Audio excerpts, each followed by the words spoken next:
Another slightly strange one.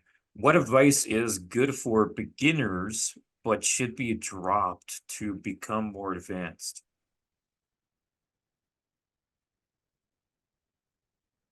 That's a good question.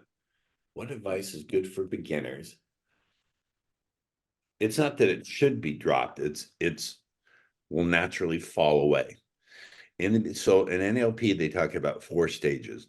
First stage is unconscious incompetence. You're incompetent, you don't even know it. Then there's conscious incompetence, where you know you're incompetent. Then there's conscious competence, where you know what you're doing, but you have to make efforts to do it. Then there's unconscious competence, where it's absorbed and become part of who you are. So I don't necessarily say you shouldn't do it anymore. I say it will drop away as you master the levels of skill. Man, that was a smart question. For someone who's got a head full of cold medicine, I'm doing well here. Yeah, when I was looking at this question, I was thinking because a lot of guys start with routines and stuff like that, and then What? they use that in the beginning and then try to come up with their own kind of not lines, but something different for each situation. Yeah, I teach my students who are advanced and are willing to pay me how to adapt. They'll start out with my own language patterns, Discovery Channel, Incredible Connection, the Dream Pattern, Heart on Sleeve. They'll start with my stuff, but I had a student who I said, look, you've got to have something in your life that you do that would be captivating to women if you told them about it. He said, well, I helicopter ski. I said, what the fuck, you helicopter ski?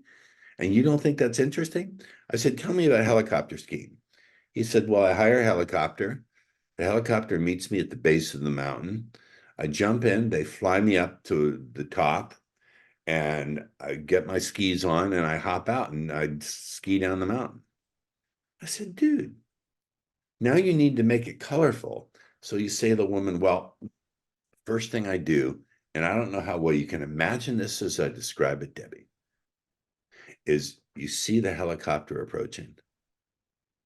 The closer it gets, the more you start to feel your heart pounding hard, pounding so hard. And then I have them go through the descriptions, the anticipation, feeling the roar of the engine and the rumbling of something so big that your whole body starts to shake.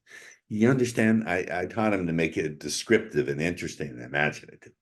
And that's what he used. So at an advanced level, I can show you how to, if you've got a boring fucking life and you have no actual passions, then I can't teach you how to create those passions in the language patterns. You've got a different kind of problem.